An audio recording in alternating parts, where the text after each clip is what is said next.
Okay, today let's talk skin types. So how do you know what skin type you are?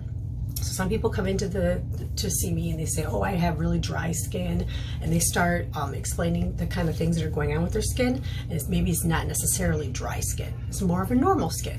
So I'm going to go through kind of the signs and things of what is what skin type. So the biggest thing I ask is, what does your skin feel like in the afternoon? So dry really is the feeling of tightness. If your skin feels very tight, so if you go like this after you wash your face and your skin just feels really tight all over, that would be considered dry skin.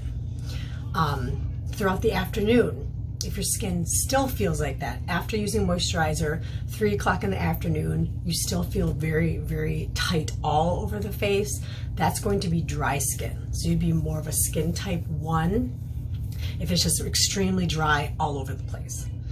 The next thing, so let's say you're very tight throughout the day, but in the afternoon, your cheeks feel pretty normal. Your cheeks don't really feel dry, just maybe everywhere else, okay? Your T-zone feels okay, just a little bit of dryness and tightness here. That's going to be skin type 2, which is pretty much normal. So it's pretty normal to have dryness through here and feel just pretty normal throughout the T-zone. If you have normal feeling skin and your T-zone gets a little bit oily in the afternoon, so that would be more of a combination skin. So I would suggest the 3 for that one. So you do get a little bit of oiliness in the T-zone in the afternoon, but otherwise you feel pretty normal. Skin type 4, which is the most rare, so also the extremely dry is also rare as well.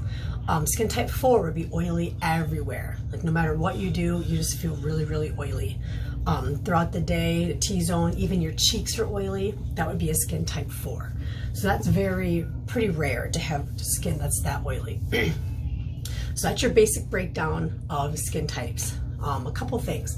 So when people see flakiness, people mistake flakiness for dryness. Flakiness is actually dead skin. So you can have flakiness and have oily skin. Flakiness means you need to exfoliate. Exfoliate does not mean just using a scrub, because a lot of you probably don't use scrubs because your skin is dry, or you think it's dry and is very sensitive. So you don't want to use those harsh little beads to scrub your skin and exfoliate. That's why you use something like this. That's gentle enough to do twice a day. It will remove that dead skin. The flakiness you see is actually dead skin, not just dry skin. It's actually dead skin. If your skin is very sensitive, there's a 1.0 of this, which is alcohol-free. So if you prefer an alcohol-free version or you're very sensitive to alcohol, the 1.0 is still gonna clear that dead skin from your face, but it's alcohol-free, so it's gonna be very gentle on your skin. Another quick tip about skin types, while I'm thinking of it, so oily skin. So people who think sometimes if you have oily skin, you don't need to moisturize. So there's a couple things that are happening there. So your skin, if it doesn't get the moisture it needs, it will produce produce oil to make up for that. So if you have oily skin and you think, well, if I just add moisturizer, it's gonna be even greasier and more oily. That's not the case. So your skin is still oily because you are not moisturizing. So a good way to go is to get an oil-free moisturizer. So you don't want to add a lot of extra oil, but you still need something to give your skin moisture. If your skin needs moisture, whether it's a dry skin or an oily skin, it's going to create it. So it will overproduce the oil. So every single person should be using some type of moisturizer. So I'm going to get that point there too. So any questions, you can always add in the comments and ask. And I'll be able to answer and help you. All right, hope that was helpful. See you later.